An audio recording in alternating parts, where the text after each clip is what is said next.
Portanto, está aí, amados irmãos, o ensino da palavra do Senhor nosso Deus. Que o Senhor continue abençoando a sua vida. E mais uma vez eu quero externar a alegria que nós temos em poder estar com você nesta manhã. Nossos irmãos que sempre participam conosco da Escola Bíblica Dominical.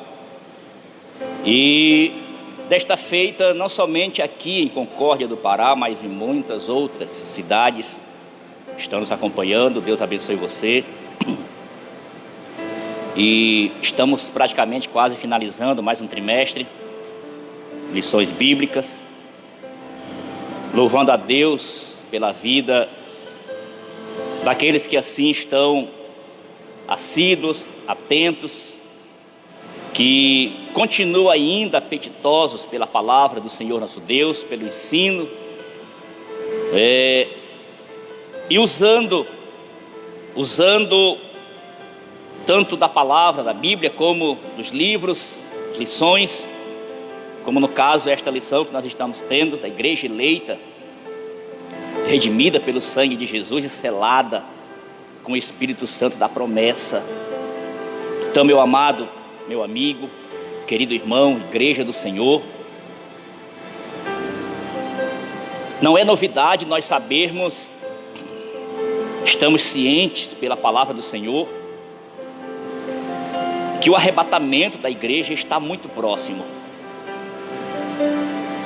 Se alguém deixou por algum tempo de pensar ou de acreditar,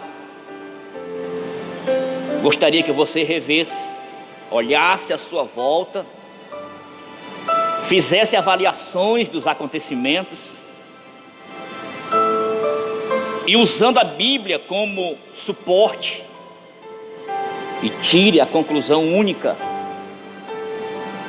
que de fato Jesus está prestes a voltar. Por isso faz-se necessário estarmos atentos aos acontecimentos, às profecias, para não sermos pegos de surpresa. A lição de hoje ela é riquíssima quando se trata de sentimento, de amor, de dedicação. Eu confesso para você que nesta semana eu procurei da melhor forma possível entender esta lição, usando ela principalmente para mim, e descobri que é algo que muitas das vezes foge do nosso contexto e que, pela misericórdia desse Deus, nos proporcionou no decorrer desta semana esta lição para acordarmos e não somente ficarmos com esta visão talvez minúscula, uma visão exclusiva, uma visão voltada apenas para nós ou para alguns dos interesses, mas que a partir de então este sentimento ele venha se estender e que essa disseminação de sentimento não encontre barreiras, mas que ela alcance o mais longe possível através da oração, da súplica, da busca, dos rogos, dos pedidos, que foi o caso do nosso amado irmão apóstolo Paulo, que novamente eu volto a enaltecer a postura deste homem como servo de Deus, a preocupação, o sentimento dele pelas pessoas, pela igreja do Senhor, no caso aqui, aos irmãos que estavam lá na cidade de Éfeso, que o assunto é este: a intercessão pelos efésios, ou seja, o pedido de Paulo em favor daqueles irmãos, a oração de Paulo em prol daqueles irmãos, a forma de como Paulo agiu com muita intensidade em favor daqueles irmãos. Por isso os versículos escolhidos para a lição que está no texto áureo, foi exatamente os versículos 14 e 15 do capítulo 3, quando ele expressa assim: olha, por causa disso o quê? Por causa do que ele havia falado. Você percebe que na lição passada, ele revela o mistério. Paulo fala do mistério revelado. Paulo fala exatamente de como esse mistério foi revelado, como nós abraçamos esse mistério. E agora ele passa, até no versículo 13, ele coloca a igreja como responsável para disseminar esse mistério, para espalhar esse mistério que já foi revelado. Dos versículos 14 em diante, está Paulo intercedendo pelos irmãos, porque percebeu agora o peso, a importância, a responsabilidade daqueles irmãos evidenciar, colocar adiante a revelação desse mistério. Por isso ele disse: por causa disso, ou seja, por causa do que eu recebi do Senhor, por causa da revelação que foi agora direcionada para vocês, eu me ponho diante disto, e por causa disso, me ponho de joelho perante o Pai de nosso Senhor Jesus Cristo, que é Deus, do qual toda a família nos céus e na terra toma o nome. Ou seja, Paulo está dizendo que é impossível o homem em determinados momentos não lembrar de Deus, não clamar a Deus. É impossível nos momentos de dificuldade, nos atritos, nas necessidades, o homem não lembrar de Deus. Toda a família, quando encontra-se em aperto, ela toma o nome desse Deus, porque sabe que Ele é generoso, que Ele é poderoso e que Ele tem poder para resolver, solucionar, quebrar barreiras, quebrar correntes e distribuir bênçãos de livramento. Então Paulo, sabendo do potencial desse Deus e das necessidades das famílias, ele disse que ele se colocava de joelhos, intercedia pelos irmãos, pedia em favor dos irmãos. Mas além essa lição do que apenas o verbo interceder. Por isso eu quero que você atente nesta lição comigo, para depois não ficarmos equivocados em determinados pontos, no comodismo, apenas intitulando um papel de crente, mas sem participação, sem desenvolvimento. A necessidade desta lição apenas não é para mim, nem para os que estão aqui, mas para você que nos ouve, nos assiste. Há uma necessidade de nos voltarmos com maior intensidade pela causa das pessoas, porque a intercessão não é apenas pedir em favor de uma outra pessoa. Intercessão também é se colocar no lugar de outras pessoas. Intercessão é pegar a causa de alguém, pegar para si, como se fosse o próprio indivíduo sentindo as misérias, as necessidades, as dores, e junto com ele apelar para uma solução. No caso de Paulo estava, quando se colocava de joelhos perante Deus, ele pegava todas as dores, todos os problemas dos irmãos que estavam em Éfeso e apresentava a Deus, pedindo a Ele misericórdia, auxílio, força, para que aqueles irmãos não retornassem a práticas antigas, as mesmas ações, voltasse ao paganismo, à imoralidade, à perversão.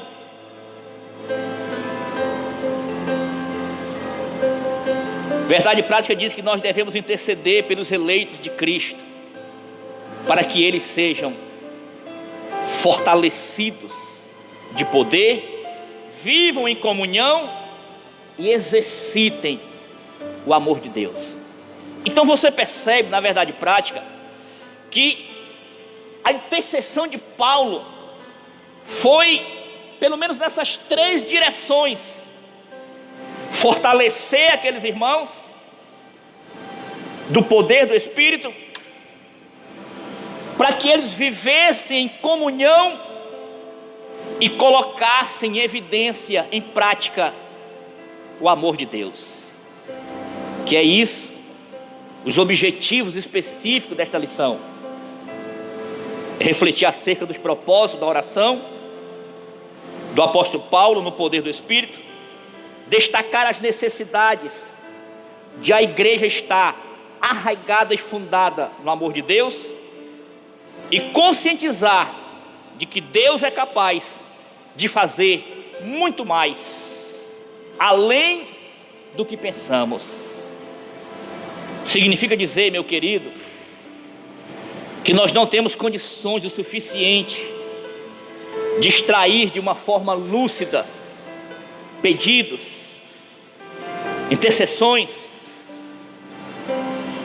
E quando nós entramos nessa direção, Deus, que conhece todas as coisas, Ele faz exatamente muito mais, vai além daquilo que nós pedimos ou pensamos, porque de fato não sabemos como pedir.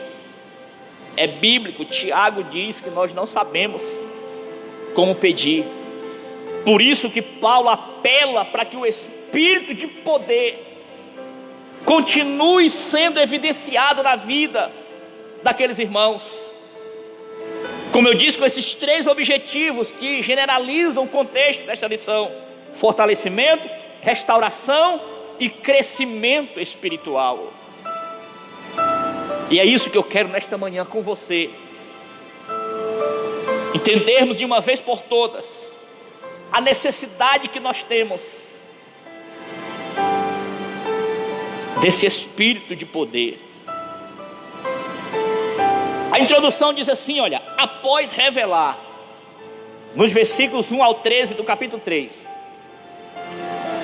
Paulo está revelando o mistério oculto e suas dádivas. Então, dos versículos em diante, Paulo passa a orar em favor da igreja de Cristo. Na intercessão paulina, nós aprendemos que Deus pode fazer tudo além do que pensamos, e sendo Ele o único que é digno em ser glorificado. Refletiremos também sobre a oração que o apóstolo Paulo fez em prol dos irmãos, a oração intercessória. E se por alguma razão, por algum motivo, que eu acredito que tem muitos que precisam aprender como interceder, por que interceder, que momento interceder, depois desta lição, eu acredito que você vai estar mais apto a exercitar a oração intercessória, deixarmos o exclusivismo, deixarmos a ação que nos envolve devido à nossa visão sendo minúscula, limitada, e como nós só olhamos ao nosso redor, nós vamos perceber depois desta lição que ela pode se estender, e agrada muito a Deus quando intercedemos pelos nossos irmãos, pelas pessoas. Eu me lembro que foi em um dos momentos de intercessão que Deus virou o cativeiro, mudou o cativeiro de alguém que passou um longo período de provação, uma provação terrível, de doenças, de luto, de perdas materiais, perda de incentivos, de amigos.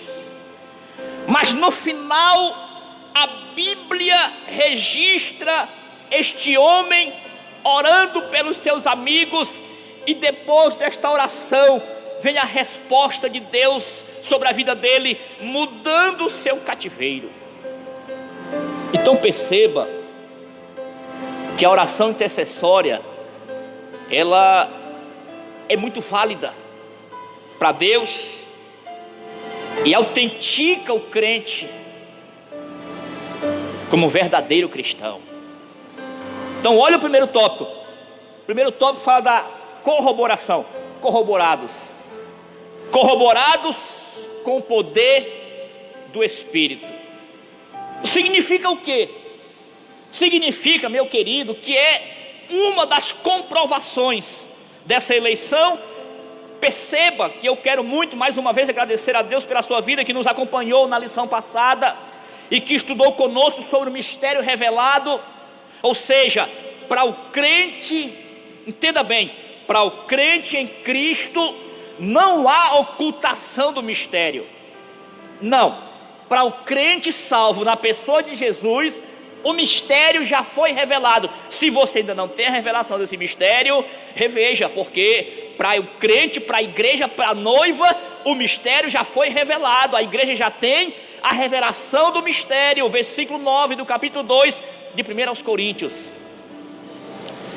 Então o versículo 1 ao 13, Paulo está revelando o mistério para os crentes, para a igreja. Então, se o mistério já foi revelado e eu já tenho todo o conteúdo do início da revelação, da descida do Espírito, então eu compreendo quais as atividades, quais as ações, quais os objetivos, qual é a proporção, qual é a intenção e qual é a minha necessidade desse Espírito na minha vida. Ou seja, Jesus, quando ele ressuscita e depois de algumas semanas ainda na terra, e quando ele vai para o Monte das Oliveiras e que reúne-se com aqueles 500 discípulos, a ordem dele é essa: ficai em Jerusalém até que do alto sejais revestidos de poder. Atos capítulo 2, ao cumprimento desse poder. Atos capítulo 1, a promessa desse poder. Então Jesus orienta os discípulos a ficarem lá para receberem a virtude do Espírito. Virtude, poder. Aí Paulo está aqui dizendo: irmãos, vocês precisam estar corroborados com o Espírito de poder. Ou seja, o poder do Espírito. Qual é a função do poder desse Espírito? Capacitar, dar coragem, dar sentimento, dar entusiasmo. Significa dizer que buscar, evidenciar essa corroboração não é uma opção para o crente, é uma necessidade para o crente. Porque é impossível, meu querido, escute bem, é impossível desenvolver uma vida cristã sem a presença do Espírito, com todos os seus resultados. É impossível manter uma vida que agrade a Deus sem o auxílio, sem a ajuda, sem a corroboração do poder do Espírito. Como é que eu detecto isso? Nos vacilos, nas tendências, nas fraquezas. Percebemos a ausência dele quando deixamos de evidenciar, quando deixamos de viver, quando deixamos de mostrar, quando deixamos de confirmar esta salvação. Corroborados com o poder do Espírito significa dizer confirmar a existência dele em nós.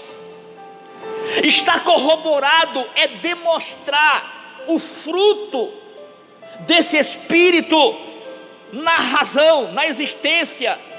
É demonstrar, confirmando nas atitudes, nas palavras.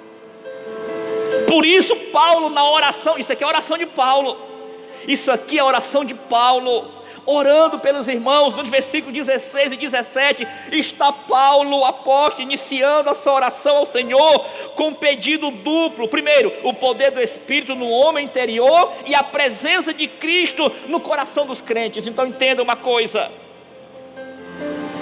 nós precisamos focar nessa conclusão e característica dupla nos pedidos, quando estamos falando com esse Deus, assim como Paulo fez. Avaliarmos, porque o ser humano tem poder para isso, ele tem poder para isso, de fazer avaliações. E uma das coisas interessantes é que ele tem um senso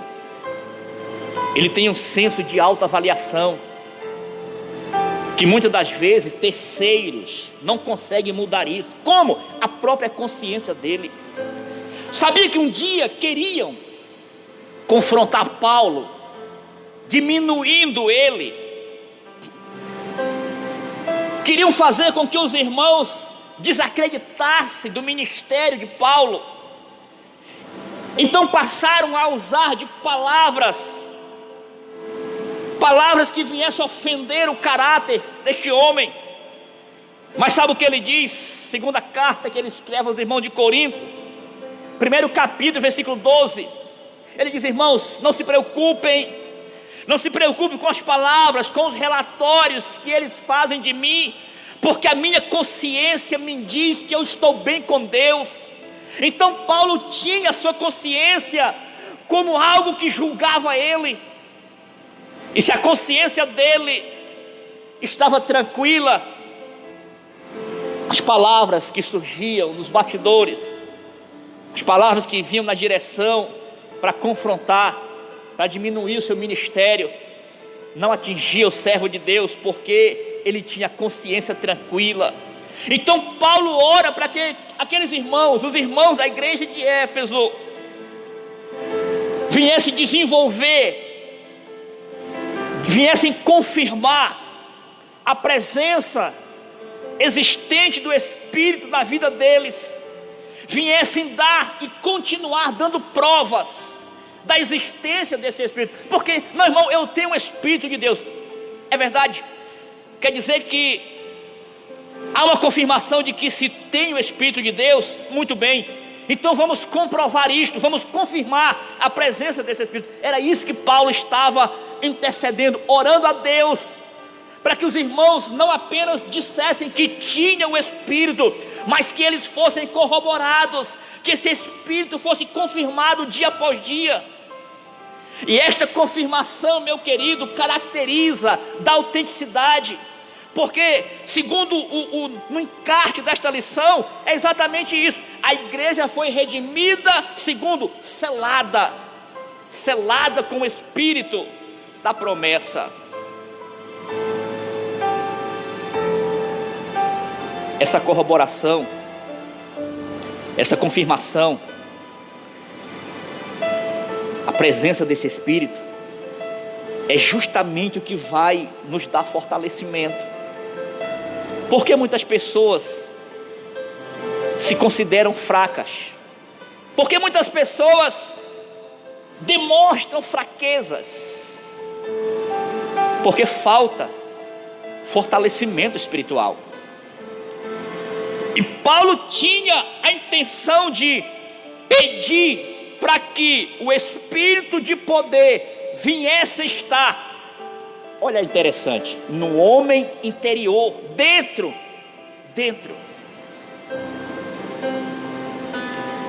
E segundo a presença de Jesus no coração, exatamente para que aqueles crentes, segundo o versículo 16, viessem desfrutar das riquezas da sua glória, das riquezas da glória de Deus. Meu querido, pare para pensar comigo. Como dizemos, como confirmaremos, como vamos nos autenticar como corroborados pelo Espírito e não demonstramos esta riqueza no dia a dia, nas palavras? Pelo contrário, infelizmente algumas pessoas se sente até mal por ouvir de alguém que se intitula cristão, porque se ele passa 5 minutos com ele, as palavras dele já é o suficiente para estragar 12 horas do dia. Quando que, biblicamente falando, quando o crente extrai da boca palavras na direção de alguém, essa pessoa sente que a palavra é firme, que a palavra ela vai trazer solução para alguns problemas, vai gerar esperança nela, tirar medo, dúvidas. E esse indivíduo, pelo contrário, vai desejar cada vez mais estar próximo de alguém que se identifica assim, que desenvolve isso, que manifesta as riquezas dessa glória, que eu volto a falar, e tivemos uma lição que falava nesse mesmo termo aqui, riqueza. Paulo não está dizendo de riquezas materiais, não é riquezas materiais, bens materiais, mas riquezas da glória, no sentido de ter acesso a Deus, de ter a presença dEle, de ter o nome escrito no livro da vida, de poder ter as orações respondidas, sem contar que ele vai desfrutar de harmonia, de paz, de bênção na família, por onde ele anda. São essas riquezas que o dinheiro não pode comprar.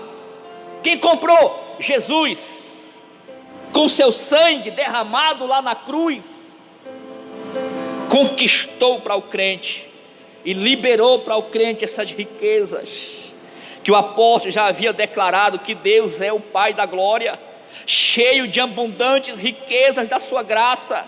Significa dizer que Ele é possuidor de todas as glórias e dispenseiro de ricas e ilimitadas bênçãos. Ilimitadas bênçãos.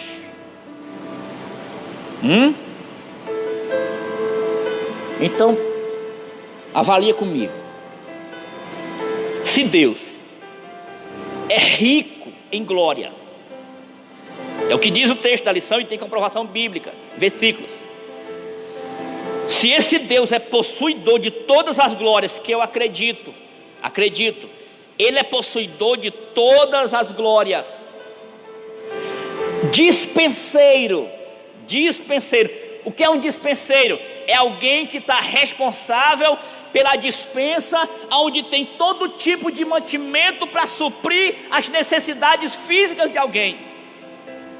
Então, se Deus é dispenseiro, significa dizer que Ele tem todas as bênçãos e ilimitadas para dispensar ao crente. Aí eu pergunto para você: como então mendigar bênção? Como então está apelando por bênção? Como assim está fazendo campanhas de semanas, de tantos dias, de tantos meses para receber bênção? Espera aí, tem alguma coisa errada. Tem alguma coisa errada aqui. Por que errada? Porque eu não tenho, biblicamente falando, nenhum versículo de nenhum livro que me dá suporte para fazer isso. Sabe por quê? Porque Jesus já conquistou na cruz. O ponto diz que Ele é rico, a riqueza da sua glória. Para quem eram essas riquezas? Para a igreja. Você é a igreja. Você é a igreja. Então está incluído, meu amado.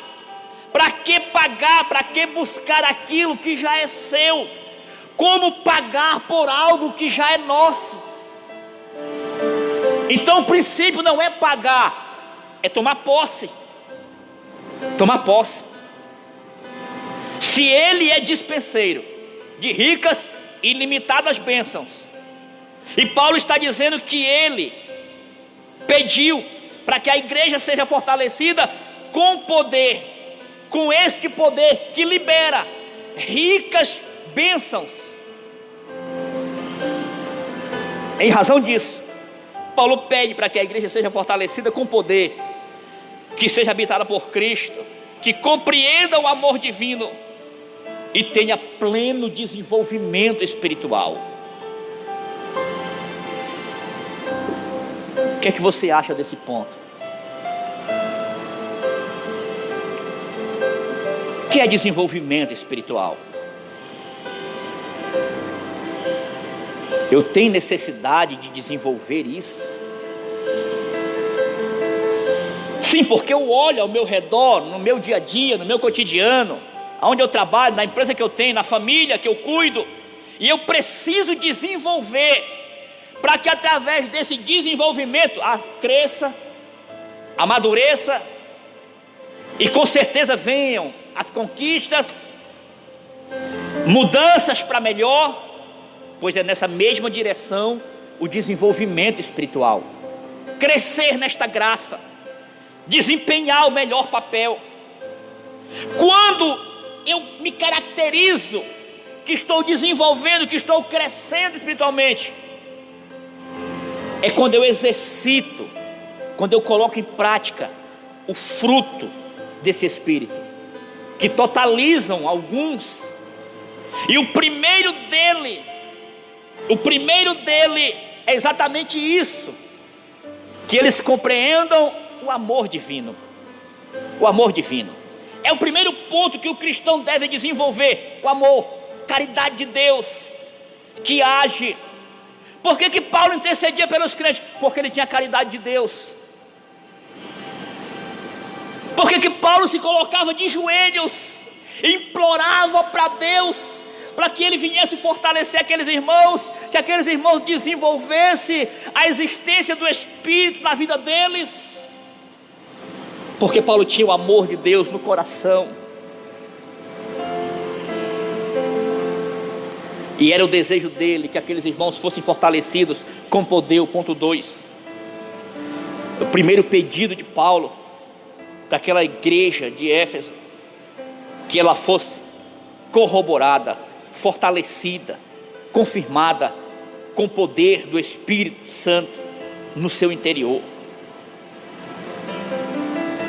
Sabia que essa confirmação, que muitas das vezes você não percebe, quando tu fala com algum desses crentes, que às vezes até ocultos, não aparecem muito, não se vê eles muitas vezes, mas que são crentes em Cristo, e você conhece a vida deles, sabe das necessidades deles, às vezes até enfermos, mas quando você conversa com ele, ao invés de você fortalecê-lo, você sai fortalecido. É porque esse crente prepara o seu interior. Ele prepara o seu interior. Ele sabe que o seu interior tem necessidades, e esta necessidade é exatamente a presença do Espírito Santo de poder. E quando ele passa a desenvolver isso, ele compreende, ao contrário de muitos que não compreendem. Por que não compreendem? Porque não exercitam isso. Aí Paulo diz para os irmãos de Corinto, exatamente tirando as dúvidas de muitos deles que haviam lá, queriam compreender as coisas que só se discernia espiritualmente, mas eles não desenvolveram essa área.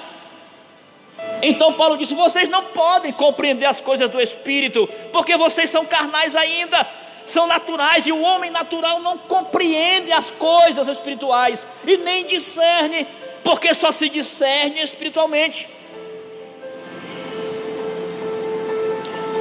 É a razão de muito crente estar sendo enganado nesses últimos dias, porque não desenvolveu, não cuidou dessa área espiritual. Tem crente com problemas, e muitos crentes passando por problemas terríveis, desesperados, porque já estamos com várias semanas sem nos reunirmos, sem participar de cultos presenciais. Deixa eu aconselhar você nesta manhã, porque tem uma promessa muito bela para nós. tem uma promessa muito rica para nós. Desenvolva o amadurecimento, crescente espiritualmente falando. Pare de avaliar o lado externo e calcular ele como algo que danifica, que prejudica, que é nocivo à tua comunhão com Deus. Exercita, como Paulo aconselha, e ora para Deus, para que os irmãos de Éfeso, enriquecidos com as riquezas da glória do Senhor, confirmassem isso quando fosse evangelizar, quando fosse pregar, quando fosse visitar, quando fosse revelar o mistério para as pessoas contemplassem nos irmãos a confirmação desse espírito de poder. Porque eu estou falando isso? Porque pode se agravar, porque vai tomar conta da tua mente, vai entrar no teu coração, e você corre um sério risco de perder a noção das coisas, da promessa de Deus. O Espírito Santo de poder.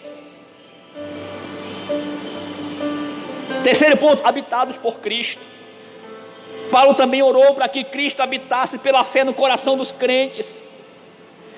O que também não significa dizer que aqueles irmãos, aquela igreja não tivesse a presença de Cristo, ou quando Paulo solicita para que eles estivessem corroborados com o Espírito de poder, não significa dizer que eles não tinham, eles tinham o Espírito, assim como os discípulos de Jesus tinham o Espírito. Quando Jesus ressuscita, Jesus aparece para eles e sopra sobre eles e diz assim: olha, recebei o Espírito Santo. Então eles tinham o Espírito, mas havia uma necessidade de eles estarem corroborados com o poder do Espírito. Aí veio a promessa no capítulo 2 de Atos.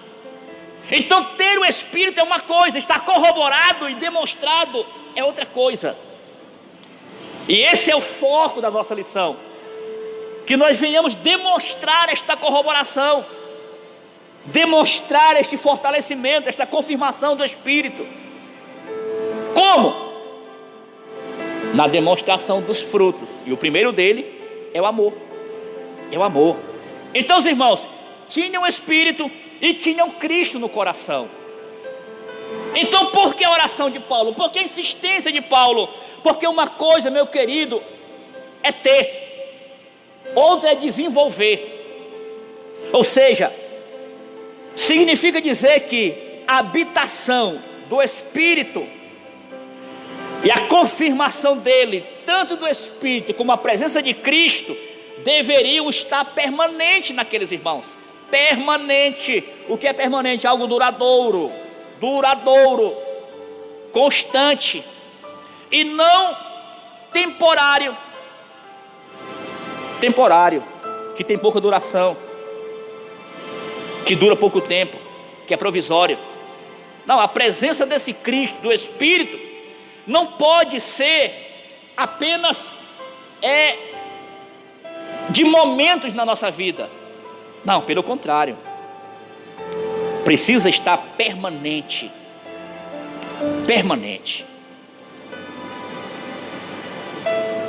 Assim o ensino apostólico confirma, ratificando que sem Cristo a igreja não pode subsistir às forças do mal. Você percebe a necessidade desse Espírito e da presença de Cristo? Se eles não estiverem na nossa vida permanentemente, nós não teremos condições de subsistir às forças do mal, ou seja, nós não teremos condições de sobreviver. Por isso, há um relato aqui de Mateus 16, 18, quando Jesus revela para Pedro a autenticidade deste poder. Quando Pedro confirma que esse Cristo é o Deus eterno, em poder, em majestade, aí Jesus disse, Paulo confirmando o que Jesus disse, devemos estar habitados por Cristo, porque Jesus disse, Pedro, tu és Pedro, e sobre esta pedra edificarei a minha igreja, e as portas do inferno não prevalecerão contra ela. Ou seja, só venceremos, só iremos sobreviver se estivermos em Cristo. Do contrário, as forças do mal nos derrotará. E precisamos estar em Cristo, que é a rocha, não em Pedro, que é fragmento de pedras, mas estarmos habitados por Cristo. Por Cristo. Então você percebe a necessidade desta corroboração, meu querido? Percebe isso? Pois é. Olha o segundo tópico. E arraigados. Também Paulo usa no versículo 16 e 17. Arraigados. Arraigados e fundados em amor. É outra confirmação que autentica, que assinala o crente. É desenvolver isso. Está de fato fixado, arraigado, fixado, sustentado, estabelecido, cravado em amor. Alguém que olha e percebe a ação, percebe esse estabelecimento, percebe essa desenvoltura na prática, quando ele ora, quando ele fala, porque vê que ele está de fato edificado, firmado, que isso não foi de momento, pelo contrário, foi conquistado. Conquistado como? Pela presença do Espírito corroborando ele.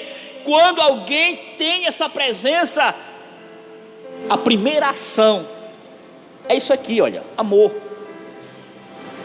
Não amor qualquer, não amor de parentesco, não amor de filiação biológico, de sentimento de amizade, não, mas um amor gerado pelo Espírito, pelo Espírito. Por isso, o ponto está dizendo que é a virtude cristã, o amor, é a virtude cristã, é a qualidade que caracteriza o crente, o amor. É impossível ser crente e não exercitar, não demonstrar o amor. Mas que amor? Amor de Deus, é o amor de Deus, a caridade de Deus. Por isso João diz, capítulo 4, versículo 8 da primeira epístola, aquele que não ama não conhece a Deus, porque Deus é caridade, Deus é amor. E quando alguém se qualifica, quando alguém caracteriza e demonstra essa virtude, é porque de fato a caridade de Deus habita nela, como Paulo tinha esse amor, por isso ele intercedia. Paulo tinha esse amor, por isso ele intercedia pelos irmãos. E eu volto a dizer para você, há uma diferença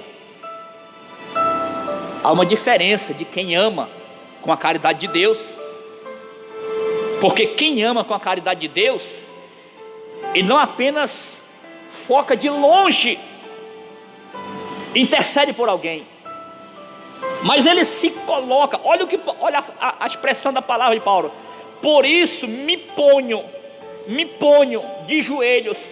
Esse me ponho eleva Paulo a dizer também que além dele se colocar de joelho, ele atraía para si a miséria dos irmãos, como se ele estivesse vivendo também.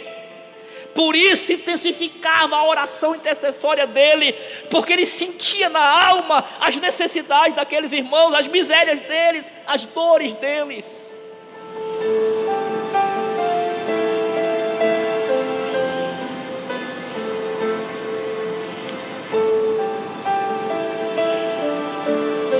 Você quer desenvolver esse amor? Queremos desenvolver esse amor? esse amor cristocêntrico, ou vamos ficar naquele amor de palavras, naquele amor que não nos custa nada, que apenas usamos o verbo e direcionamos as pessoas, mas não atraímos os problemas dela, a miséria delas, e gastamos como Paulo gastava, e orava, intercedia, clamava, suplicava para que Deus atendesse aqueles irmãos. Nós corremos o risco de perdermos essa essência, e no dia que nós perdermos essa essência, estaremos fadados ao fracasso, porque é exatamente a virtude que caracteriza o cristão é esse amor, esta caridade de Deus. É o sinal dos discípulos de Cristo, é a prova de filiação com Deus, e deve ser expresso por meio de atitudes concretas, atitudes na ação, na prática. O amor é a maior de todas as virtudes e o princípio que encaminha na direção, que norteia. É esse Espírito que traz essa confirmação, porque é uma das características que ele desenvolve, é o amor. Então, se alguém não desenvolve o amor, não tem o Espírito, porque a presença do Espírito, logo o amor é demonstrado. É impossível alguém dizer que desenvolve o amor sem a presença do Espírito, porque só se desenvolve esse amor, biblicamente falando, porque está corroborado com o poder do Espírito. Arraigados e fundados em amor, foi isso que Paulo desejava que aqueles irmãos demonstrassem. Por isso a igreja de Éfeso sobreviveu. Por isso que a igreja de Cristo sobreviveu em todas essas gerações. E por que ela vai continuar sobrevivendo? Porque ela está arraigada e fundada em amor, está alicerçada, está enraizada. Amor não se compra. Amor não se compra. Não é com dinheiro, não é com barganha. Desenvolve-se no íntimo, no homem interior, pela presença do Espírito. Extrai esse amor que Paulo, João está falando. Mas a intensidade desse amor de Cristo. Ponto 3. A intensidade desse amor. Paulo estava consciente de que somente o Espírito pode fazer entender e experimentar a grandeza do amor de Deus. Então Paulo pede para que os crentes conheçam a intensidade do amor de Cristo. Você não acha que isso aqui é um convite muito especial? Que convite? O convite para que nós conheçam a intensidade do amor de Cristo. A ênfase recai em que Cristo nos amou e ainda nos ama, e que por isso devemos amar uns aos outros. E eu volto a dizer, o que vai caracterizar o crente como eleitos de Cristo, igreja do Senhor, mistério revelado, é o desenvolvimento na prática desse amor. Terceiro e último tópico para finalizarmos: a bênção, as dádivas que ultrapassa, que vai além, que excede o pensamento humano. Ou seja, somos tão limitados, que nós, por muitas vezes, não dimensionamos essas riquezas, a intensidade desse amor, e por conta disso deixamos de desenvolver essas bênçãos, de abraçar essas bênçãos, de desfrutar dessas bênçãos. Mas olha esse tópico aqui: Na intercessão de Paulo, que o termo é usado, audaciosa intercessão, em favor da igreja. Paulo tinha tanto amor por aquela igreja que ele, de uma forma audaciosa, ele entrou na presença desse Deus, se jogou com desejo de obter resposta desse Deus. Ele ensina que Deus é capaz de fazer muito além do que pedimos, e que o eterno deve ser glorificado para sempre, exatamente por esses atributos, porque não sabemos o que pedir, como pedir, e quando recebemos não sabemos como desfrutar, mas Paulo está ensinando que é para que o nome desse Deus seja glorificado. Sabia que muitas vezes pedimos algo e não avaliamos a proporção do que pedimos? Mas precisa-se ter alguns objetivos quando pedimos algo para Deus. E um desses objetivos devem ser levado em consideração a glorificação do nome desse Cristo.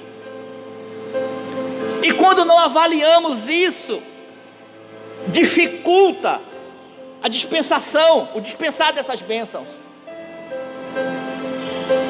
Por isso que eu disse para você no início da minha fala: como, quando, como interceder, como pedir, como suplicar, em que direção, para que efeito.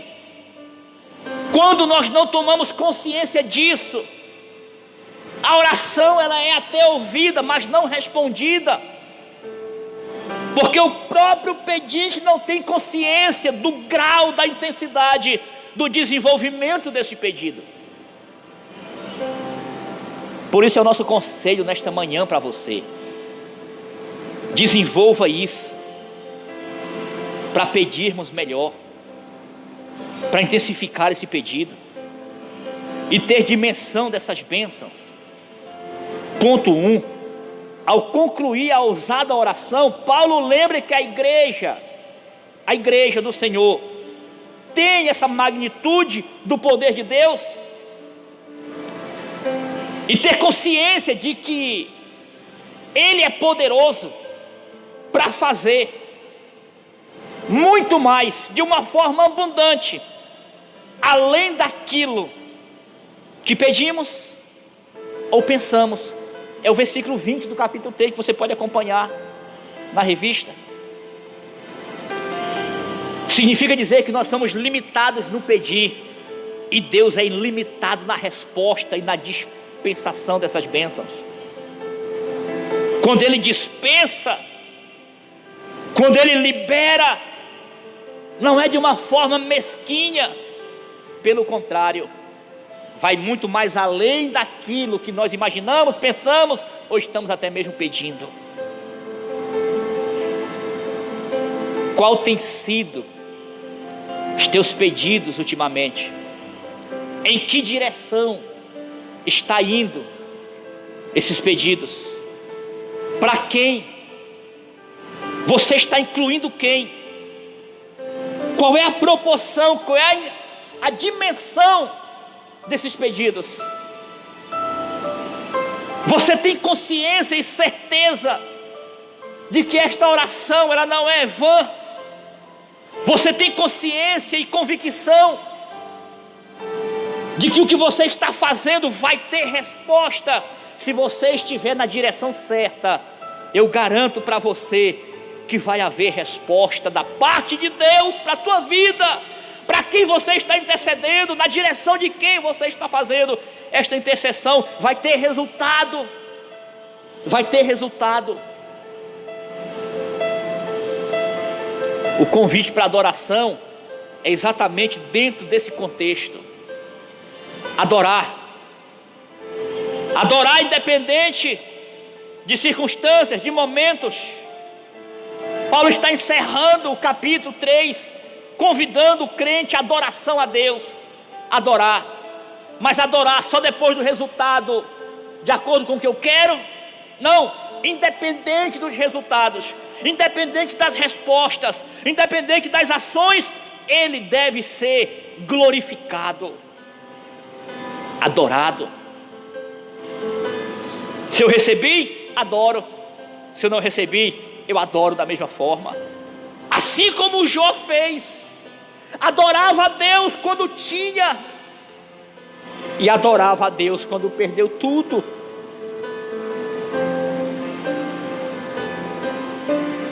Talvez nós estejamos longe dessa realidade. Não significa dizer que ainda há tempo e possibilidades para voltarmos a exercer este papel de adoradores de verdade, como está Paulo no primeiro capítulo desta carta, adorando a Deus, incentivando os crentes a adorar a Deus. É o convite para fazermos assim. Eu não sei que tipo de momentos, de circunstâncias nesses últimos meses você vem desenvolvendo, ou até que ponto está o teu emocional. O que eu quero dizer para você é que nunca deixe de adorar, nunca deixe de adorar a Deus, nunca deixe de glorificá-lo, nunca deixe de prestar culto a Ele, independente das situações. Nunca deixe. Pelo contrário, esse Espírito que Paulo está falando e que habita no crente, habita em você, assim eu acredito, Ele vai te dar condições para você não perder as esperanças, vai confirmar através dos frutos que são os resultados, e você vai vencer no nome de Jesus. Você vai vencer na tua família, você vai vencer nas doenças, você vai vencer, e seja qual for a outra área, você vai vencer, se assim você estiver de acordo com o contexto desta lição. Eu finalizo concluindo esta lição. A ousada intercessão de Paulo anelava o fortalecimento da igreja.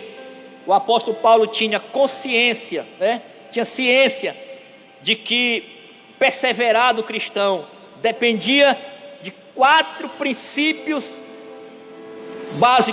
basilares, os quais ele pediu a Deus em oração: fortalecimento do poder, a presença plena de Cristo, o imenso exercício do amor de Deus e o contínuo crescimento espiritual até encontrar a perfeição. Então, que esse seja o nosso desejo, o nosso foco, o nosso propósito também.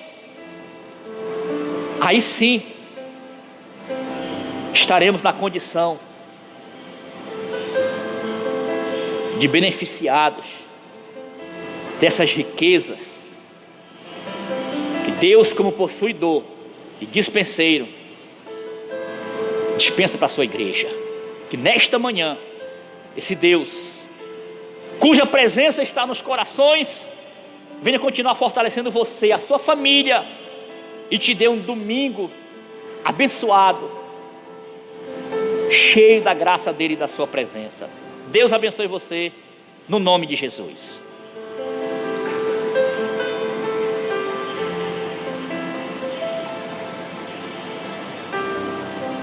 Portanto, meus amados, aqui está mais uma lição da nossa Escola Bíblica Dominical.